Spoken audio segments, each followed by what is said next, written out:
اگر تم لوگ گناہ نہ کرتے لذهب اللہ بکم، تو اللہ تعالیٰ تمہیں لے جاتا کہیں اور، ولجاء بقوم یذنبون، اور پھر کسی ایسی مخلوق کو پیدا کرتا ہے جو گناہ کرتے، فیستغفروا اللہ، اور پھر وہ اللہ سے استغفار کرتے اور توبہ کرتے، فیغفر لهم، اور اللہ تعالیٰ انہیں معاف کرتا۔ اسی سے ملتی جلتی ایک حدیث ہے، یہ امام احمد اور امام بہقی لائے ہیں، اور اس کے راوی حضرت علی ہے رضی اللہ تعالی عنہ۔ ان اللہ یحب العبد المؤمن المفتن التواب، ان اللہ یحب، اللہ تعالی محبت کرتا ہے اپنے اس بندے سے، العبد المؤمن، جو مومن ہو۔ اس کی ایک اور بڑی پیاری حدیث آئے گی، المفتن التواب، جو بہت فتنوں میں مبتلا ہو جاتا ہو اور پھر بہت توبہ کرتا ہو، مفتن التواب، لیکن ساتھ پلٹتا ہو، رجوع کرتا ہو، پھر اللہ کے حضور میں حاضر ہوتا ہو، پھر معافی مانگتا ہو۔ اللہ تعالیٰ کو اپنا ایسا بندہ بہت پسند۔ اب میں کچھ اور حدیثیں آپ کو سنا رہا ہوں۔ توبہ کا دروازہ دو اعتبارات سے کہا گیا ہے کہ ایک وقت آنے پر بند۔ ایک حدیث کے تو الفاظ میں نوٹ کر کے نہیں لایا ہوں کہ اللہ تعالیٰ نے توبہ کا ایک دروازہ اتنا چوڑا کھلا رکھا ہوا ہے کہ جس کو عبور کرنا جو ہے وہ سال ہر سال میں اور یہ بند نہیں ہوتا جب تک کہ سورج مغرب سے طلوع نہ ہو جائے۔ یہ قیامت کی جو آخری، قریب قیامت کی جو آخری نشانیاں ہیں ان میں سے وہی حدیث میں آپ کو سنا رہا ہوں، عن ابی ہریرہ رضی اللہ تعالی عنہ، اور یہ مسلم شریف کی روایت ہے، من تاب قبل ان تطلع الشمس من مغربها تاب اللہ علیہ، سورج کے مغرب سے طلوع ہونے سے قبل تک جو لوگ توبہ کریں گے اللہ تعالیٰ ان کی توبہ قبول، البتہ جب وہ قیامت کی وہ نشانی ظاہر ہو جائے کہ سورج مغرب سے طلوع ہو رہا ہے، اب دروازہ توبہ کا ہے۔ اب اس کے بعد اگر توبہ کوئی کرتا ہے تو اللہ تعالیٰ اس کی توبہ کو قبول نہیں۔ یہ تو اجتماعی سطح پر ہوئی، انفرادی سطح پر۔ عن عبداللہ ابن عمر رضی اللہ تعالی عنہما عن النبی صلی اللہ علیہ وسلم قال ان اللہ عز وجل یقبل توبۃ العبد ما لم یغرغر، یہ ترمذی میں ہے حضرت عبداللہ ابن عمر رضی اللہ تعالی عنہما سے کہ اللہ تعالیٰ اپنے بندے کی توبہ قبول کرتا ہے جب تک کہ وہ جسے ہم کہتے ہیں گھنگرو نہ بولنے لگے حلق کے اندر، جبکہ نزع، عالم نزع ہو اور جان جو ہے وہ آتا پھر یہاں اٹکتی ہے، تو اس وقت تک دروازہ کھلا ہے توبہ۔ لیکن جب یہ شکل ہو گئی تو دروازہ کھلا۔ یہ انفرادی سطح پر ہو گیا، جب آپ کے موت کے آثار اتنے واضح ہو گئے کہ اب جا رہے ہیں، اب توبہ کریں گے تو توبہ قبول۔ اجتماعی سطح پر جب قیامت جو ہے اس کی وہ گھڑی آ گئی کہ سورج مغرب سے طلوع ہو گیا، اب توبہ کا دروازہ۔ ایک اور حدیث ہے جو میں نے بہت مرتبہ اس کا ترجمہ تو آپ کو بہت دفعہ سنایا ہے، آج میں چاہتا ہوں اس کو پورے متن کے ساتھ آپ کے سامنے رکھوں۔ یہ حضرت انس بن مالک رضی اللہ تعالی عنہ سے مروی روایت ہے جو حضور کے خادم خاص تھے، اور یہ متفق علیہ بھی ہے، یعنی بخاری میں بھی ہے، مسلم، لیکن تھوڑا سا فرق ہے الفاظ کا۔ تو جو مسلم شریف کی روایت ہے اس کے الفاظ کیا ہے؟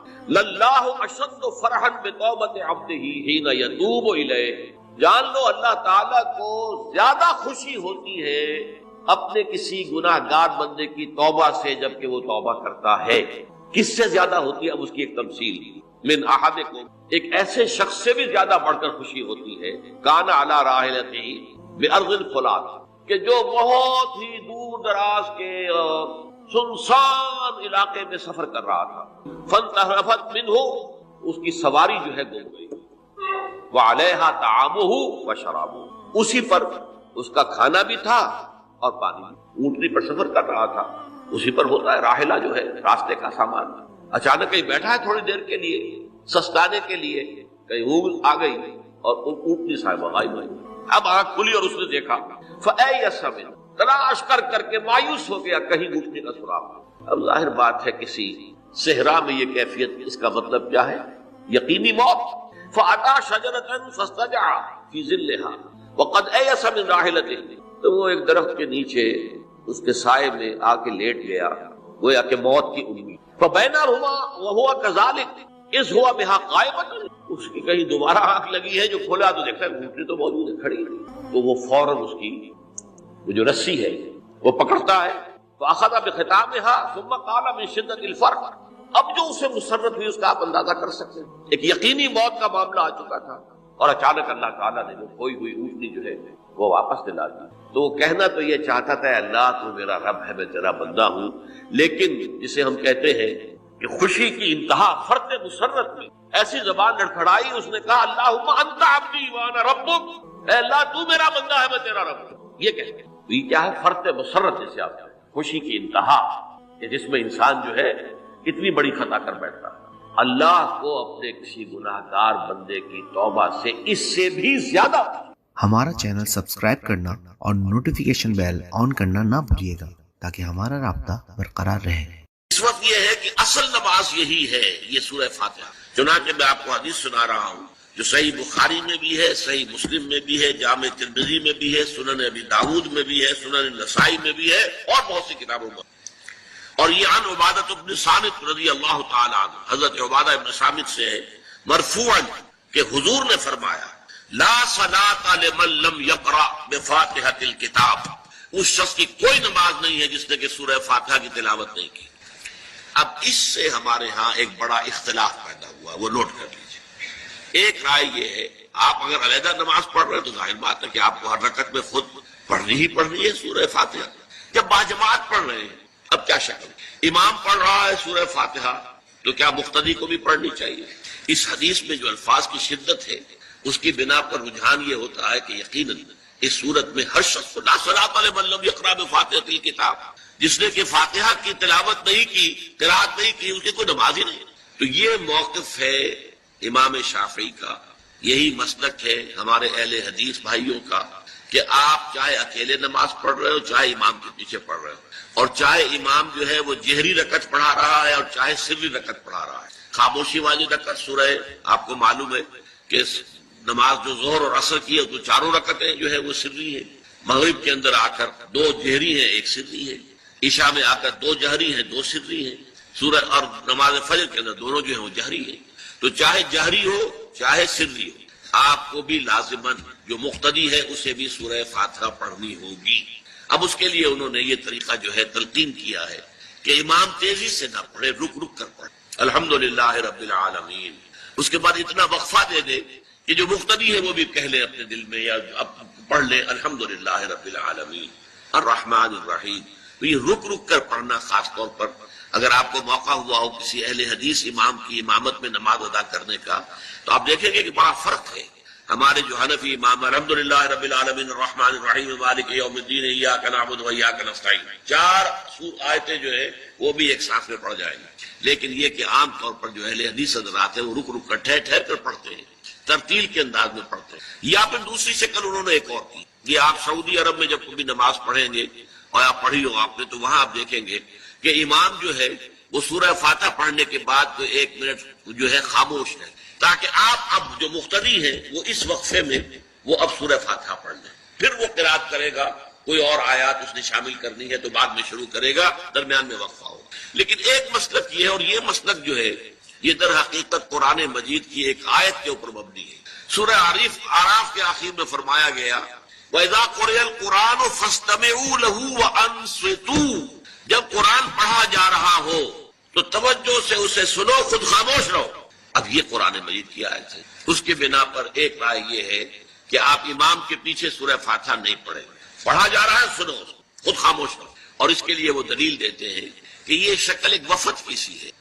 جیسے کسی بڑی شخصیت کے پاس اگر آپ کا کوئی وفد جاتا ہے، 8-10 افراد ہیں، ان میں اسپوکس مین ایک ہوتا ہے، وہ بات کرتا ہے، باقی سب لوگ موجود رہتے ہیں، سنتے ہیں. اسی طریقے سے امام جو ہے وہ گویا کہ آپ کا نمائندہ ہے اور وہ پڑھ رہا ہے الحمدللہ رب العالمین الرحمن الرحیم مالک یوم الدین. تو امام کی قرات ہی آپ کی بھی قرات ہو. گویا کہ اس آیت سے، اس حدیث سے اختلاف نہیں ہے، اس کی تعبیر سے اختلاف ہے کہ امام کا قرات کر لینا در حقیقت مقتدیوں کی طرف سے بھی قرات. اس میں جو حنفی مسلک ہے وہ بہت سخت ہے، اور وہ یہ ہے کہ چاہے سری نماز ہو اور چاہے جہری ہو، ہر کسی بھی حالت میں مقتدی جو ہے وہ سورہ فاتحہ نہیں پڑھے. اب اس میں ذرا سا سوال پیدا ہوتا ہے کہ جہری رکعت میں تو اس آیت کا اطلاق ہو جائے گا کہ وَإِذَا قُرِئَ الْقُرْآنُ فَاسْتَمِعُوا لَهُ وَأَنصِتُوا، سری میں تو اس آیت کا اطلاق نہیں ہوتا. بہرحال یہ مسلک ہے امام شافعی کا، ایک انتہا پر ہے، ہر صورت میں سری ہو یا جہری ہو آپ کو پڑھنی ہی پڑھنی ہے. اور امام ابو حنیفہ دوسری انتہا پر ہے کہ چاہے سری ہو چاہے جہری ہو کسی شکل میں نہیں پڑھے. امام مالک کا مسلک ہے درمیان میں، اور میں اس میں کوئی جھجک محسوس نہیں کرتا کہ میں آپ کے سامنے عرض کر دوں کہ میں اس پر عمل پیرا ہوں. وہ کیا ہے؟ جہری نماز میں خاموش رہو اور سنو. اس آیت کا اطلاق ہو جائے گا جب بلند آواز سے پڑھ رہا ہے امام تو پوری توجہ، فاستمعوا لہ، اپنی پوری توجہ کو اس کے سننے کے اوپر مرکوز کر دو اور خود خاموش. سری رکعت میں البتہ جبکہ وہ بھی خاموشی سے پڑھ رہا ہے آپ بھی. بہرحال ان چیزوں میں میں نے یہ سب کچھ بیان کیا ہے تو اس سے جو میرا مقصود ہے وہ یہ ہے کہ معلوم ہو جائے کہ اس میں کوئی بڑی بنیادی بات نہیں. نہ یہ کہ جو حنفی ہیں وہ اس حدیث کا انکار کرتے ہوں کہ لا صلاۃ لمن لم یقرأ بفاتحۃ الکتاب، کیسے وہ انکار کریں گے. اور نہ ہی کوئی جو حنبلی ہے یا اہل حدیث ہے وہ قرآن کی اس آیت کا اختلاف جو ہے وہ اختلاف کر سکتا ہے کہ اذا قرئ القرآن فاستمعوا له وانصتوا. لیکن یہ کہ اس کے پھر اس سے جو احکام کا استنباط ہے اس میں اختلاف ہو جاتا ہے تو اس کو نہیں سمجھنا چاہیے کہ یہ کوئی بہت بڑی اہمیت والی بات ہے. بات کہ جو فرض نماز ہے اصل اہمیت ہمارے ہاں عام طور پر مذہبی حلقوں میں اور خاص طور پر جو ذرا متصوفانہ انداز کے رنگ کے لوگ ہو وہ فرض کو تو بس ایسے ہی ادا کر لیتے ہیں جیسے بس اس کی کوئی اہمیت نہیں ہے. بلکہ بعض لوگ وہ بھی ہیں کہ وہ فرض کو ترک کر دیتے ہیں. نوافل پر سارا زور، صرف رات کی نماز پر زور دیا جا رہا ہے. فرض نمازوں یہ ہم نے دیکھے ہیں ایسے لوگ بالفعل دیکھے. یہ تمام چیزیں جو ہیں در حقیقت اس پھر راہ نبوت سے انسان کو ہٹا دینے والی. فرض کتنا فرض، نفل کتنا. نوافل کے بارے میں جو ہے شریعت سے ثابت ہے وہ تہجد بھی نافلۃ لک، حضور کے لیے تو لازم تھی، باقی کے لیے لازم. جو قیام اللیل شروع میں تھا وہ لازم نہیں. ہاں رمضان مبارک میں اس کی تشریق ہے، وہ خاص ایک مہینہ ہے، اس میں دن میں کھانا پینا جو ہے وہ حرام کیا گیا. تو رات کو 2/3 رات یا 1/3 کم سے کم 1/3 رات جاگو اللہ کے قرآن کے ساتھ، اللہ کی کتاب کے ساتھ. تو یہ اصل میں جو توازن ہے یہ جو ہے بہت ضروری. ارأیت اذا صلیت الصلوات المکتوبات، حضور آپ نے دیکھا، غور فرمائیے کہ اگر میں جو فرض نمازیں ہیں وہ ادا کروں. اب مثلا ایک حدیث مجھے اور یاد آئی، فرض نماز کی اہمیت کو بیان کرنے کی حضور نے فرمایا جس شخص نے عشاء کی نماز بھی جماعت کے ساتھ ادا کی اور پھر فجر کی نماز بھی جماعت کے ساتھ ادا کی اس کے لیے پوری رات کا قیام لکھ دیا. فرض کی یہ اہمیت. تو اذا صلیت المکتوبات صلوات المکتوبات وصمت رمضان، اور میں روزہ بھی رمضان کے روزے رکھ لوں، باقی روزہ رکھنا آپ کی مرضی پر ہے، رکھیں ٹھیک ہے، لیکن وہ لازم نہیں ہے. نجات کے لیے لازم جو بیس لائن ہے وہ جو عبادات فرض، اس کے بعد جتنا آدمی اضافہ کر سکے. حالات کو بھی دیکھیں، بعض حالات ایسے ہوں گے کہ اس میں اصل اہمیت جہاد کی ہو جائے گی، قتال کی. اب ایسا حال بھی ہو سکتا ہے کہ اسلامی نظام قائم ہے، اسلامی حکومت قائم ہے، نظام خلافت قائم ہے، تو اب قتال کا معاملہ جو وہ حکومت کے ذمہ ہے، حکومت انتظام کرے گی. اگر کہیں 10,000 آدمی چاہیے، 10,000 آدمی نکل آئے جانے کے لیے، تو باقی آرام سے گھر میں سوئیں یا نوافل پڑھیں، ساری رات کھڑے رہیں، ٹھیک ہے.